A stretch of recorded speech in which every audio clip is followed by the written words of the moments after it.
Hello students, তোমালোক সকলোকে up learning চেনেললৈ স্বাগতম জনাইছো আৰু যোৱা ভিডিঅ'টোত আমি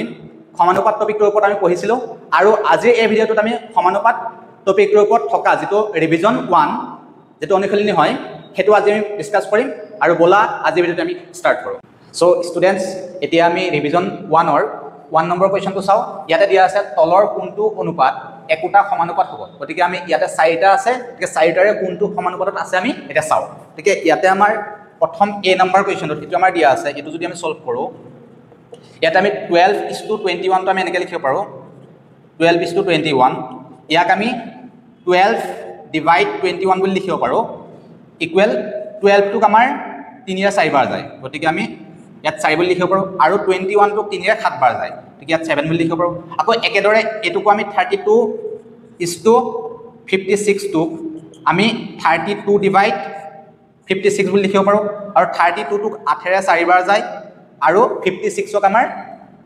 8 ৰে 7 বাৰ যায় গতিকে আমাৰ এটো 4/7 পালো ইয়া যেহেতু আমাৰ ইয়াৰ ভ্যালু 4/7 ইয়াৰ ভ্যালু 4/7 গতিকে একে ভ্যালু পাইছো ইয়াৰ পৰা আমি দেখা পালো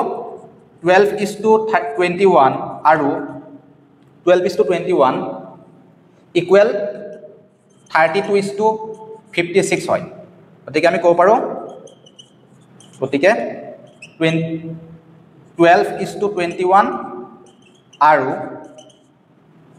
32:56 সমানুপাতত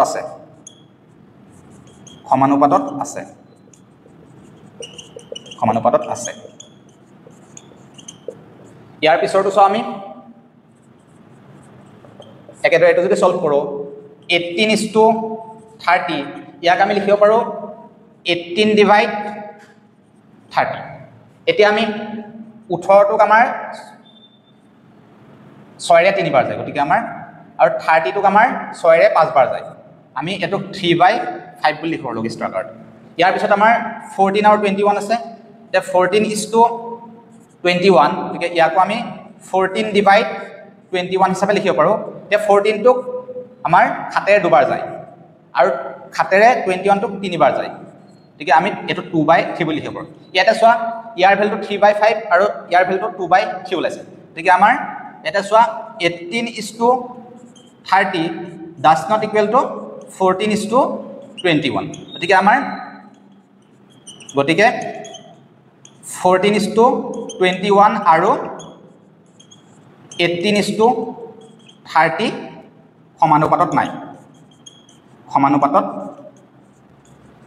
সমানুপাতত নাই আকৌ আমাৰ নেক্সট কোৱেশ্চনত যাও সি কোৱেশ্চনটো ইয়াতে আমাৰ দিয়া আছে 22:33 22:33 ইয়াক আমি একেদৰে 22/33 বুলি লিখিব পাৰো ইয়াক আমাৰ 22 টোক 11 আমাৰ কেইবাৰ যায় দুবাৰ যায় একেদৰে 33 টোক আমাৰ 11 ৰ কেইবাৰ যায় তিনিবাৰ যায় ইয়াক আমি 2/3 বুলি লিখিব পাৰো তাৰ পিছত আমাৰ এটো আছে ইয়াত আমাৰ 33:24 দিয়া আছে ইয়াক একেদৰে আমি 33/24 বুলি লিখিব পাৰো এতিয়া এই 33 টোক আমাৰ 11 তিনিবাৰ গৈছে গতিকে আমাৰ মান পালো 11 তিনিবাৰ গলে আমাৰ ইয়াতে 11 হ'ব আকৌ 3 ৰে এটোক 8 বাৰ গৈছে গতিকে আমাৰ 11/8 পালো এটা চোৱা আমাৰ ইয়াৰ ভ্যালু আৰু ইয়াৰ ভ্যালু আমাৰ বেলেগ বেলেগ হৈছে গতিকে 22:33 does not equal 33:24 গতিকে আমাৰ 22:33 আৰু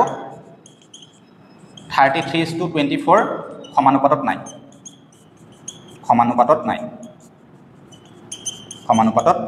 নাই এতিয়া এক নম্বৰৰ লাষ্ট কোৱেশ্চনটো ডি নম্বৰ কোৱেশ্চনত যাও আমি ইয়াতে আমাৰ দিয়া আছে 24:28 আমি নেকে লিখিব 24:28 ইয়াক আমি 24/28 বুলি লিখিব পাৰো আৰু ইয়াতে চোৱা এটো আমাৰ এটো খাতেৰে আমাৰ 4 বাৰ যায় আৰু এটোক আমাৰ 6 ৰে 4 বাৰ যায় গতিকে আমি 6/7 বুলি লিখিব পাৰো চোৱা 4 ৰে 6 বাৰ আৰু 4 ৰে 7 বাৰ ঠিক আছে ইয়াৰ পিছৰটো আমাৰ দিয়া আছে 20:25 আমি 20:25 টোক আমি 20/25 বুলি লিখিব পাৰো ইয়াতে চোৱা 20 টোক আমাৰ 5 ৰে কেবাৰ যায় 4 বাৰ যায় আৰু 25 টো 5 এৰে 5 বাৰে যায় গতিকে আমি 4/5 বুলি লিখিব পাৰোঁ চোৱা এটা চোৱা ইয়াৰ ভ্যালুটো আমাৰ বেলেগ 6/7 লৈছে ইয়াৰ ভ্যালু 4/5 লৈছে গতিকে বেলেগ বেলেগ ভ্যালু লৈছে গতিকে আমাৰ 24:28 does not equal আমাৰ 20:25 গতিকে আমাৰ এটো সমানুপাতত নাই ঠিক আছে গতিকে আমাৰ 24:28 আৰু 20:25 সমানুপাতত নাই সমানুপাতত নাই গতিকে এই এক নম্বৰ কোৱেশ্চনত আমি দেখা পালো আমাৰ অকল এটোৱে সমানুপাত আছে গতিকে এটো কাৰেক্ট হয় যেটো খুদিছে তলৰ কোনটো অনুপাত একোটা সমানুপাতত হ'ব গতিকে আমাৰ এটোৱে কাৰেক্ট হয় গতিকে আমাৰ এটো সমানুপাতত আছে গতিকে এটো আমি শেষ কৰো ইয়াৰ পাছৰ কোৱেশ্চন 2 নম্বৰ কোৱেশ্চনলৈ আমি যাও সো ষ্টুডেন্ট আমি কোৱেশ্চন নম্বৰ 1 টো শেষ কৰিলো গতিকে এতিয়া আমি কোৱেশ্চন নম্বৰ 2 লৈ আহো ইয়াতে দিয়া আছে কোৱেশ্চন নম্বৰ 2 তলৰ কোনবোৰ সংখ্যা ক্ৰমে সমানুপাতত থাকিব গতিকে আমি ইয়াতে চাও কৰি চাও এটা প্ৰথম যেটো আমাৰ ক্ৰমে দিয়া আছে গতিকে আমি চেঞ্জ কৰিব নোৱাৰো হেতৰ ঠিক ইয়াতৰ ইয়াতে চোৱা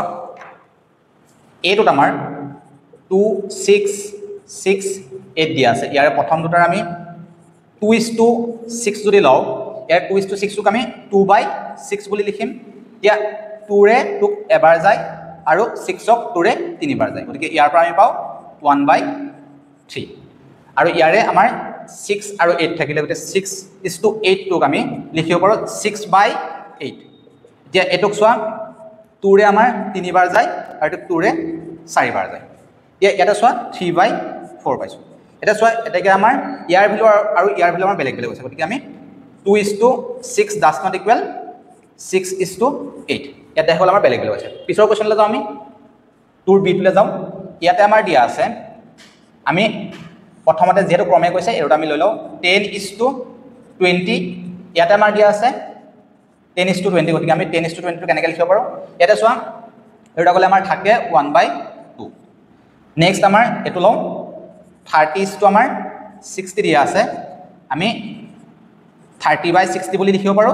এটা 0 0 কটা গলে আমাৰ থাকিলে 3/6 গতিকে 3 এবাৰ যায় 3 এ 6 ক দুবাৰ যায় গতিকে ইয়াতে চোৱা 1/2 1/2 পাইছো গতিকে এটা সমান ওলাইছে চাও পিছৰখিনি কৰি চাও এটাকে আমাৰ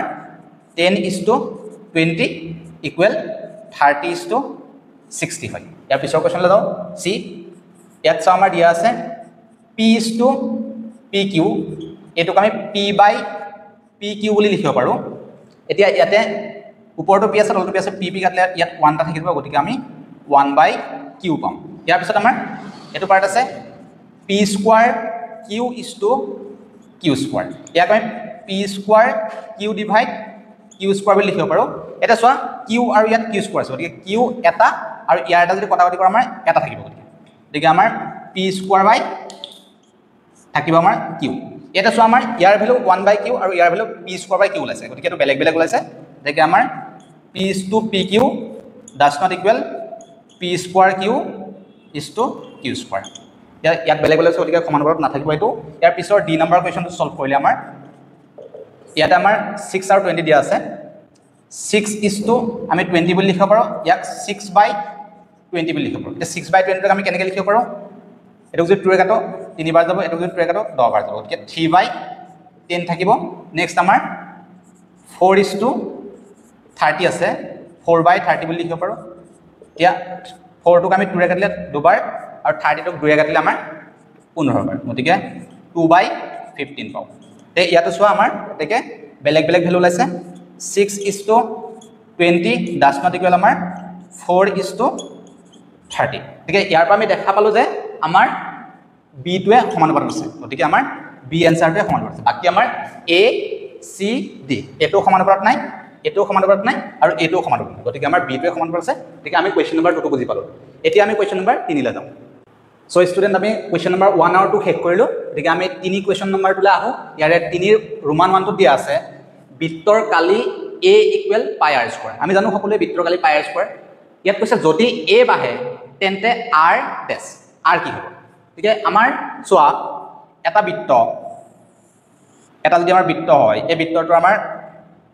এটো ৰেডিয়াস হয় গতিকে আমাৰ এই বৃত্তটোৰ যদি a মানে যদি এৰিয়া বাহে যদি কালি বাহে তেন্তে আমাৰ r টো বাহিব লাগিব গতিকে আমাৰ এটো বাহে বুজি পাইছা সকলোৱে যদি এৰিয়াটো বাহে তেন্তে আমাৰ r টো বাহিব একেদৰে আমাৰ ইয়াতো সুধিছে যদি r কমে তেন্তে a কমিব লাগিব গতিকে এটোৰ পৰা যদি আমাৰ ৰেডিয়াসটো যদি কমি যায় ইয়াৰ যেটো ৰেডিয়াসটো কম হয় ইয়াৰ কালিটো কম হ'ব গতিকে ইয়াৰ a টো কমিব গতিকে a কমে গতিকে আমি কোৱেশ্চন নম্বৰ 3 ৰোমান 1 টো আমি বুজি পালো যদি a বাঢ়ে তেন্তে আমাৰ r বাঢ়িব আৰু যদি r কমে তেন্তে a কমিব গতিকে এটো আমি বুজি পাইছো এতিয়া আমি কোৱেশ্চন নম্বৰ 3 ৰ ৰোমান 2 লৈ যাম সো স্টুডেন্ট বলা আমি কোৱেশ্চন নম্বৰ 3 ৰোমান 2 লৈ যাও ইয়াতে আমাৰ দিয়া আছে এখন গাড়ীৰ ভ্ৰমণৰ সময় t আৰু দূৰত্ব d সম্বন্ধটো তলৰ তালিকাত দিয়া ধৰণৰ গতিকে ইয়াতে সোৱা t আৰু d আমাৰ দিয়া আছে t টো সময় বুজাইছে আৰু d টো আমাৰ দূৰত্ব বুজাইছে এটা সোৱা t ভ্যালু 1 2 3 তেনেকে আমাৰ d ভ্যালু তেনেকে বাঢ়ি গৈছে গতিকে আমাৰ t ভ্যালু বাঢ়ি গৈছে একেদৰে d ভ্যালু আহিছে গতিকে আমি সমানুপাতত কৈছিলো যে যদি আমাৰ দুইটা ভ্যালু যদি বাঢ়ি গৈ থাকে তেন্তে আমি কি বুলি গম পাও কোনটো সম্পৰ্ক বুলি গম পাও প্ৰত্যক্ষ হয় গতিকে ইয়াতে আমাৰ t ডাইৰেক্টলি প্ৰপৰ্শনাল টু d গতিকে আমাৰ ইয়াতে কি আছে খালি ঠাইত কি প্ৰভাৱ কৰিছে ইয়াত কৈছে t আৰু d এ আমাৰ ড্যাশ ভাবে বিচৰণ কৰে কি আমাৰ যেহেতু মই প্ৰত্যক্ষ বুলি কৈছোৱে ইয়াতে আমাৰ প্ৰত্যক্ষ ভাবে বিচৰণ কৰে আকৌ সেকেন্ড কোৱেশ্চনত দিয়া আছে t = 6 হলে d ৰ মান ড্যাশ কিমান হ'ব এটা চো আমাৰ 1 4 2 8 গতিকে 2 লগত 4 ইনটু কৰিলে 8 পাও 3 লগত 4 ইনটু কৰিলে 12 পাও 4 লগত 4 ইনটু কৰিলে 16 পাও একেদৰে 5 ৰ লগত 4 ইনটু কৰিলে 20 পাও ইয়াতে আমাৰ 6 ৰ লগত 4 ইনটু কৰিলে আমি কেনে পাম 6 4 গুণ 24 গতিকে আমাৰ t ৰ মান 6 হলে d ৰ মান হ'ব আমাৰ 24 নেক্সট আমাৰ এটা সো সি কোৱেশ্চনটো দিয়া আছে d 28 হলে t ৰ মান কিমান হ'ব এটা 28 টোক আমি 4 ৰে যদি ডিভাইড কৰো তেন্তে আমি কিমান পাম 7 4 গুণ 28 গতিকে আমাৰ ইয়াত 7 হ'ব ইয়াৰ t ৰ মানো 7 হ'ব ইয়াৰ পিছত লাষ্ট যেটো কোৱেশ্চন d কোৱেশ্চনটো তোমালোকে পাৰিবা তাৰ আগতে সোৱা ইয়াতো আমাৰ ডেল দিছে ইয়াতো ডেল দিছে কিন্তু ইয়াৰ কোৱেশ্চন হিচাপে আমাৰ দিয়া নাই ইয়াতে আমাৰ যদি যেটো সিৰিয়ালি 1 ৰ পৰা আমাৰ সিৰিয়ালি ক্ৰমে গৈ আছে এটা আমাৰ 8 হ'ব 8 4 গুণ ইয়াত 32 হ'ব ইয়াৰ পাছৰ যেটো আমাৰ ইয়াত d ভ্যালু 36 আছে আৰু ইয়াৰ ভ্যালু কিমান হ'ব গতিকে লাষ্ট যেটো d নম্বৰ কোৱেশ্চন এটো তোমালোকৰ কাৰণে ৰাখি দিছো হোমৱৰ্ক হিচাপে গতিকে এটো তোমালোকে কৰিবা ইয়াৰ পাছত আমি 4 নম্বৰ কোৱেশ্চনলৈ যাও সো স্টুডেন্ট আমি এতিয়া 4 নম্বৰ কোৱেশ্চনলৈ আহো এটা 4 নম্বৰ কোৱেশ্চনত দিয়া আছে সোৱা যদি p ডাইৰেক্টলি প্ৰপৰ্শনাল টু q আৰু p ৰ মান 6 হলে q ৰ মান 30 হয় এতিয়া আমাৰ p ৰ মান যদি 2 হয় তেন্তে q ৰ মান কিমান হ'ব ইয়াতে আমাৰ MCQ কোৱেশ্চন হয় চাৰিটা অপচন দিয়া আছে আমি কৰি চাও কিমান ওলাই আমি যদি সলভ কৰো ইয়াতে যেহেতু আমাৰ p ডাইৰেক্টলি প্ৰপৰ্শনাল টু q এটো আমাৰ প্ৰত্যক্ষ পদ্ধতি হ'ব এটা কি দিয়া আছে আমি লিখি লও ইয়াত আমাৰ প্ৰথমতে p = 6 দিয়া আছে q = 30 দিয়া আছে আকৌ আমাৰ ইফালে p = আমাৰ দিয়া আছে 2 আৰু আমি তাৰে যেটো q ৰ মানটো যদি আমি x হিচাপে ধৰি লও তেন্তে আমি এতিয়া যেহেতু আমাৰ এটো প্ৰত্যক্ষ পদ্ধতি হলে আমি কি বুলি লিখিব পাৰো x1 / x2 গতিকে p মান 6 আছে ডিভাইড 30 ইকুৱেল p মান কিমান আছে 20 আছে 2 আছে 2 ডিভাইড ইয়াৰ x বুলি ধৰিছো আমি x বুলি লিখিব পাৰো এতিয়া যদি আমি ক্ৰস মাল্টিপল কৰো 6 * x 6x আৰু 30 * 2 এটা আমি কিমান পাম 60 গতিকে x = x2 ৰ লগত 6 টো পূৰণ হৈ আছে এফালে বলে আমাৰ কি হ'ব হৰণ হ'ব 60 / 6 x = আমি কিমান পাও এটো 10 পাম গতিকে আমাৰ x ৰ ভ্যালু যেটা আমি 10 পাইছো ইয়াৰ q ৰ মানটো আমাৰ কিমান হ'ব আমাৰ c অপচনটো শুদ্ধ হ'ব গতিকে আমাৰ c টো শুদ্ধ হ'ব ইয়াৰ পাছত আমি 5 নম্বৰ কোৱেশ্চনলৈ যাও সো স্টুডেন্ট আমি ৰিভিজন 1 ৰ 1 2 3 4 নম্বৰ কোৱেশ্চন শেষ কৰিলো এতিয়া শেষৰটো কোৱেশ্চন 5 নম্বৰ কোৱেশ্চন কৈছে তলৰ তালিকাখনৰ খালি ঠাইত y ৰ মান কি হ'ব ইয়াতে যেহেতু দেখা গৈছে সোৱা x = 1 2 4 8 দিয়া আছে আৰু y ৰ মান 32 16 8 দিয়া আছে আমি এটো ভ্যালু উলিয়াব লাগে ইয়াতে সোৱা x আৰু y ভ্যালু পূৰণ কৰিলে আমাৰ কি হয় সেম ভ্যালু পাও 1 * 32 32 2 * 16 32 এ পাও 4 * 8 কৰিলে আমি 32 পাও গতিকে 8 * 4 কৰিলে আমি 32 পাও গতিকে আমাৰ ইয়াৰ চাৰিটা অপচনৰ ভিতৰত শুদ্ধ অপচন হ'ব আমাৰ 4 অপচন গতিকে c অপচনটো শুদ্ধ হ'ব গতিকে আমাৰ ইয়াত 4 লিখিলে আমি একেটা ভ্যালু পাম গতিকে আমি 5 নম্বৰ কোৱেশ্চনটো শেষ কৰিলো সো স্টুডেন্ট আজি ভিডিওটো এখিলৈকে আছিল গতিকে যদি ভিডিওটো তোমালোকৰ ভাল লাগিল তেন্তে লাইক কৰি দিবা আৰু যদি নতুনকৈ আহিছা চেনেলটো তোমালোকে সাবস্ক্ৰাইব কৰিবা আৰু লগৰখিনিলৈ শেয়াৰ কৰিবা বুলি আশা ৰাখিলো আৰু আজি ৰিভিজন 1 টো আমি শেষ কৰিলো ইয়াৰ পিছৰ ভিডিওটো আমি ৰিভিজন 2 টো ষ্টাৰ্ট কৰিম গতিকে আজিলৈ বাই বাই